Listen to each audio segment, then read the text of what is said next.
Hey guys, कैसे हैं आप लोग। I hope you all will be good. This is Abhinay Nigam and I welcome you all on my YouTube channel. Guys, आज हम बात करने वाले हैं इलेक्ट्रिकल इंजीनियरिंग पे। इलेक्ट्रिकल इंजीनियरिंग क्या होती है, क्या उसके स्कोप्स होते हैं, क्या कोर्सेज होते हैं, क्या जॉब अपॉर्चुनिटीज़ होती हैं और क्या उनकी सैलरीज होती हैं। तो गाइस, आज इलेक्ट्रिकल इंजीनियरिंग का कंप्लीट एनालिसिस आपको एक ही वीडियो में मिलेगा। आपको बस करना क्या है, लास्ट तक वीडियो को देखना है। एंड अगर अभी तक आपने चैनल को सब्सक्राइब नहीं किया है तो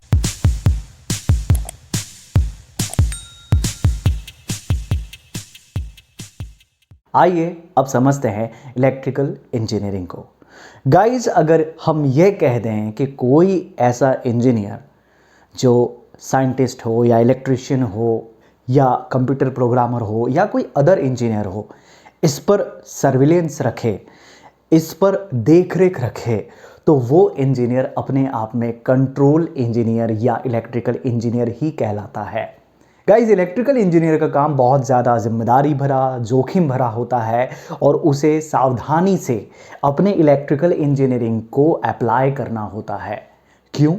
क्योंकि वो अपनी पूरी इंजीनियरिंग में उस एनर्जी के बारे में स्टडी करता है जो दिखाई नहीं देती। गाइस, इसको अगर सिंपल लैंग्वेज में समझें तो आप 12th का फिजिक्स आपने पढ़ा ही होगा। तो 12th का फिजिक्स पूरा ही इलेक्ट्रिकल बेस्ड है। अगर आपको उसमें इंटरेस्ट है तो आप बेटर इलेक्ट्रिकल इंजीनियर बन सकते हैं।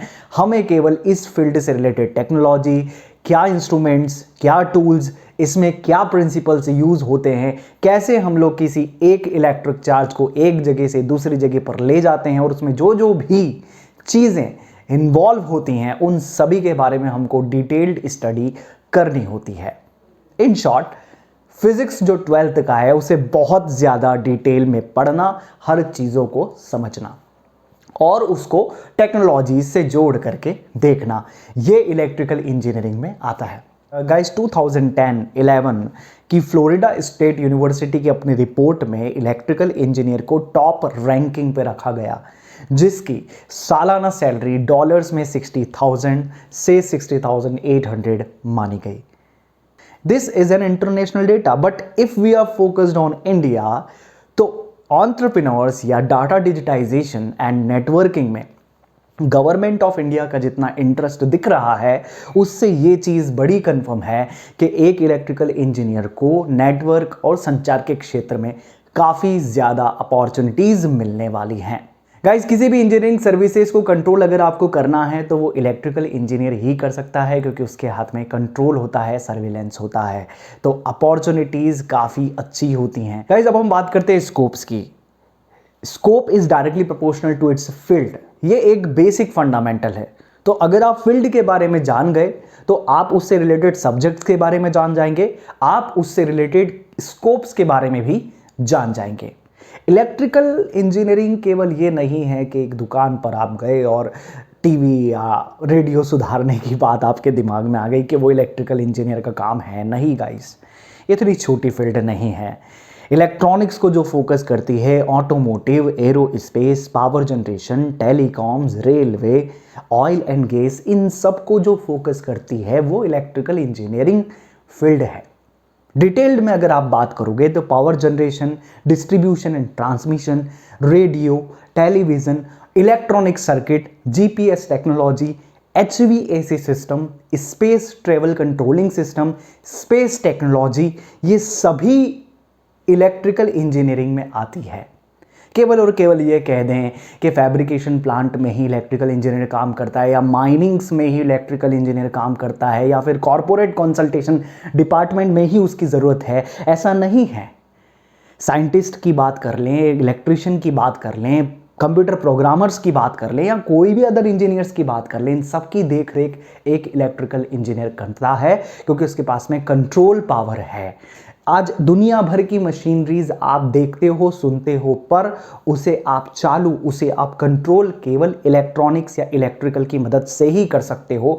तो गाइस, स्कोप कितना ज़्यादा है, कोई भी इंजीनियरिंग इसके बिना अधूरी है। तो इलेक्ट्रिकल इंजीनियर की इंपॉर्टेंस काफ़ी ज़्यादा होती है। इलेक्ट्रिकल इंजीनियरिंग केवल यहाँ ख़त्म नहीं होता। हम अगर इसके एडवांसमेंट पे बात करें तो हम सभी को पता है कोरोना का टाइम है, पेट्रोलियम के भाव कितने ज़्यादा बढ़ चुके हैं। तो मान के चलिए आप 50-60 ईयर में पेट्रोलियम पूरी तरीके से ख़त्म हो जाएगा, तो आपको इलेक्ट्रिकल एनर्जी के लिए कुछ ऐसे रिसोर्सेज को फाइंड करना पड़ेगा जो कभी ख़त्म नहीं होंगे। उसमें आपकी इलेक्ट्रिकल एनर्जीज आती हैं, टाइडल एनर्जीज आती हैं, आपके सोलर एनर्जीज आती हैं जो कभी ख़त्म नहीं होंगी और हम इजीली इलेक्ट्रिकल एनर्जी का फॉर्मेशन उनसे कर सकते हैं। तो बहुत ज़्यादा नोन फील्ड है इलेक्ट्रिकल व्हीकल्स की, हमको बहुत सुनने में आता है, पर गाइज मान के चलिए 8 से 10 साल बाद ये पूरा का पूरा इलेक्ट्रिकल व्हीकल टेक ओवर कर लेगा पेट्रोलियम व्हीकल्स पे। तो इलेक्ट्रिकल इंजीनियर्स के लिए काफ़ी ज़्यादा अपॉर्चुनिटीज़ है, मोटर का नॉलेज है, बैटरी का नॉलेज है, रिड्यूसर का नॉलेज है, इन्वर्टर का नॉलेज है, तो आप मेरे ख्याल से बहुत अच्छा कुछ कर सकते हैं। एक इलेक्ट्रिकल इंजीनियर के लिए काफ़ी ज़्यादा फील्ड्स हैं, काफ़ी ज़्यादा स्कोप्स हैं, आई थिंक काफ़ी ज़्यादा अपॉर्चुनिटीज़ हैं। गाइज अब कोर्सेज की अगर हम बात करें इलेक्ट्रिकल इंजीनियरिंग कैसे कर सकते हैं, तो 10th के बाद आप ITI कर लीजिए। ITI इलेक्ट्रिकल ट्रेड में जब आप करते हैं तो आपको 2 साल का पड़ता है। इसमें आप इलेक्ट्रिक में यूज़ होने वाले कंपोनेंट्स, एप्लियंसेस जो भी हैं उनको आप प्रिपेयर करना सीखते हैं, रिपेयर करना सीखते हैं, साथ में आप उनकी मेंटेनेंस सीखते हैं। तो आप किसी भी इंडस्ट्री में एज अ इलेक्ट्रिकल कंसल्टेंट आप जॉब ले सकते हैं ITI के थ्रू। गाइज अगर हम इससे आगे चलें तो आप 10th के बाद में पॉलिटेक्निक डिप्लोमा कर सकते हैं इलेक्ट्रिकल इंजीनियरिंग ब्रांच से, जो 3 साल का डिप्लोमा होता है, जिसको करने के बाद में आप जूनियर इलेक्ट्रिकल इंजीनियर बनते हैं। आपको अगर जूनियर से सीनियर पर स्विच करना है तो पॉलिटेक्निक के 3 साल कंप्लीट करने के बाद में आप BE BTech कर सकते हैं लेटरल एंट्री के थ्रू, जो अगेन आपको 3 साल का कोर्स पड़ता है। मतलब 6 साल में आप जूनियर इलेक्ट्रिकल इंजीनियर से सीनियर इलेक्ट्रिकल इंजीनियर बन सकते हैं। अगर आप 12th के बाद में इलेक्ट्रिकल इंजीनियरिंग करना चाहते हैं तो आप डायरेक्टली BE BTech में एडमिशन ले लीजिए। वहाँ आपको 4 साल का एक डिग्री कोर्स होता है, जिसको करने के बाद आप डायरेक्टली सीनियर इलेक्ट्रिकल इंजीनियर बन जाएंगे। गाइज इसके बाद में आप ME MTech पर भी फोकस कर सकते हैं। अभी का जो सिनेरियो है इलेक्ट्रिकल इंजीनियर के लिए, वो ME MTech को बहुत अच्छा एक जॉब अपॉर्चुनिटीज़ देगा। ME MTech आप इलेक्ट्रिकल इंजीनियरिंग में कर लीजिए और इससे रिलेटेड बहुत सारी फील्ड जिसको मैंने अभी आपको बताया है, उन सभी में आप मास्टर्स कर सकते हैं। बस आपको कॉलेज फाइंड करना है कि कौन सा कॉलेज अच्छा है, कौन सा कॉलेज अच्छा प्लेसमेंट देता है। NIRF ये गवर्नमेंट ऑफ इंडिया की रैंकिंग है कॉलेजेस की, आप इसको देख करके अपने लिए कॉलेज सिलेक्ट कर सकते हैं। आप अगर कोई प्राइवेट इंस्टीट्यूशन भी सिलेक्ट करते हैं तो भी कोई प्रॉब्लम नहीं है, बस इम्पॉर्टेंट इज़ व्हाट कि वहाँ पर प्रैक्टिकल फैसिलिटीज़ हों, प्रैक्टिकल लेबोरेटरीज़ हों जहाँ पे आप जा करके सीख सकें। ये बहुत ज़्यादा इम्पॉर्टेंट होता है किसी भी इलेक्ट्रिकल इंजीनियर के लिए कि उसे सारी चीज़ें आनी चाहिए, प्रैक्टिकली करना आना चाहिए। गाइज ME MTech तक बात खत्म नहीं होती, इसके बाद में आप PhD पर भी फोकस कर सकते हो, रिसर्च कर सकते हैं अलग अलग फील्ड पर। इस पर मैं सेपरेटली आपको चीज़ें अभी बताने वाला हूं कि R&D नाम की चीज़ है जो PhD से ओपन होती है। तो गाइज ये कुछ कोर्सेज हैं जिनको लेकर के आप एक कंप्लीट इलेक्ट्रिकल इंजीनियर बन सकते हैं। अब गाइज इसके बाद में हम बात करते हैं जॉब अपॉर्चुनिटीज़ की। अगर आपकी एक ट्री और बहुत सारी ब्रांचेस निकली हुई हैं, दैट मीन्स आप उन सभी ब्रांचेस में जा सकते हो। 8 से 10 साल में इलेक्ट्रिकल व्हीकल की एक इमर्जिंग फील्ड है जो काफ़ी अच्छा आपको अपॉर्चुनिटी देगी। गवर्नमेंट ऑफ इंडिया का फोकस भी काफ़ी है। आप semiconductors, navigation system, communication system, computers and data analysis, इस पर भी आप फोकस करके आगे बढ़ सकते हैं। तो जॉब अपॉर्चुनिटी काफी हैं। गाइस अब मैं इलैबोरेटिव मैनर में आपको बताऊंगा कैसे कैसे आप जॉब ग्रैब कर सकते हो। इसको मैंने 4 सेक्शंस में डिवाइड करा हुआ है। पहला है guys short term courses. Short term courses कोई भी इलेक्ट्रिकल इंजीनियरिंग की फील्ड में आप लीजिए और उसके थ्रू आप जॉब ग्रैब कर लीजिए। कोर्सेज के अपने अपने पीरियड्स होते हैं, बट मेट्रो सिटीज में आई थिंक ये कोर्सेज चलते हैं।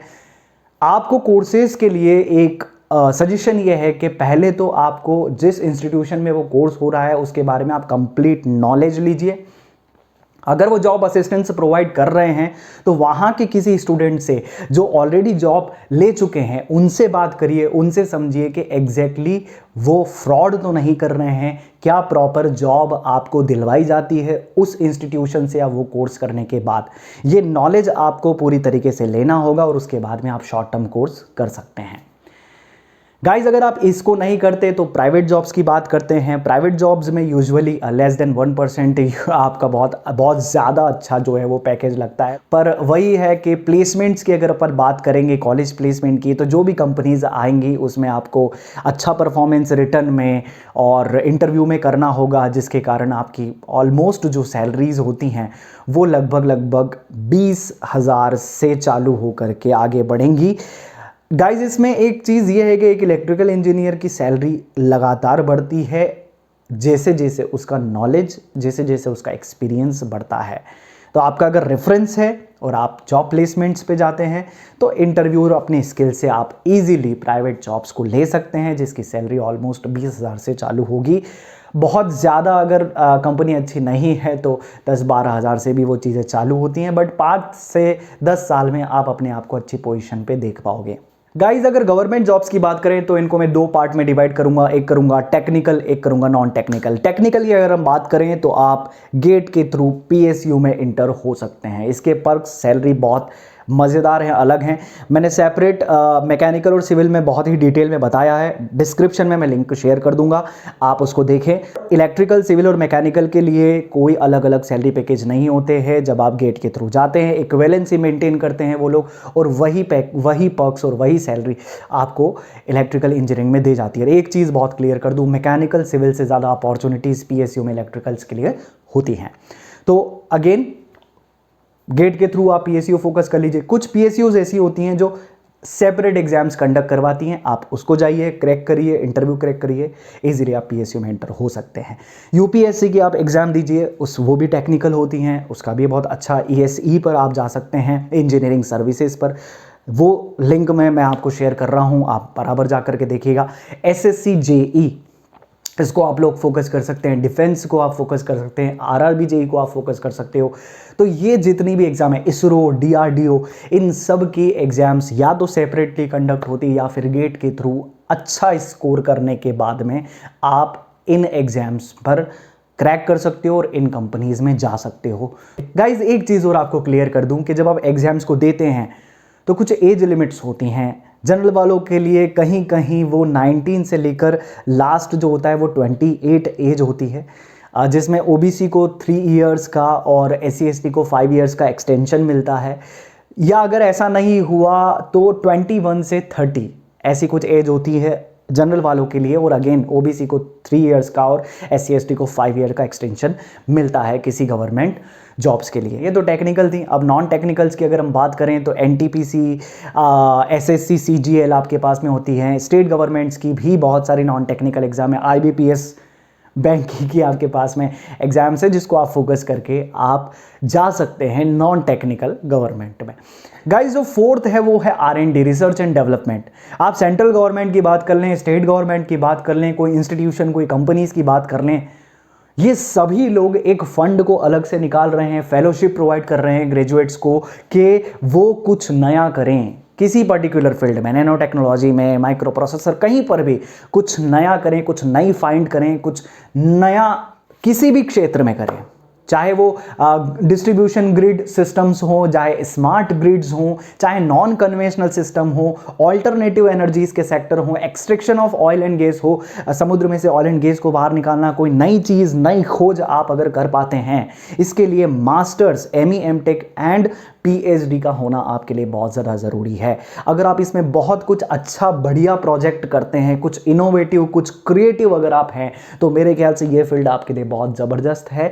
आने वाले 8-10 सालों में काफ़ी इसका बूम आएगा। फेलोशिप्स प्रोवाइड करी जा रही हैं अभी से ही, और जो बच्चे इंटरेस्ट लेते हैं रिसर्च में वो अच्छा फाइंडिंग्स कर रहे हैं, जिसके कारण उनकी जॉब बिना कोई इंटरव्यू, बिना कोई रिटर्न दिए ही प्राइवेट में या गवर्नमेंट में बहुत अच्छी सैलरीज पर लग जाती हैं। तो आरएनडी भी अपने आप में बहुत बड़ा सेक्टर होता है जो प्रोजेक्ट्स को फोकस करता है, जो रिसर्च को फोकस करता है।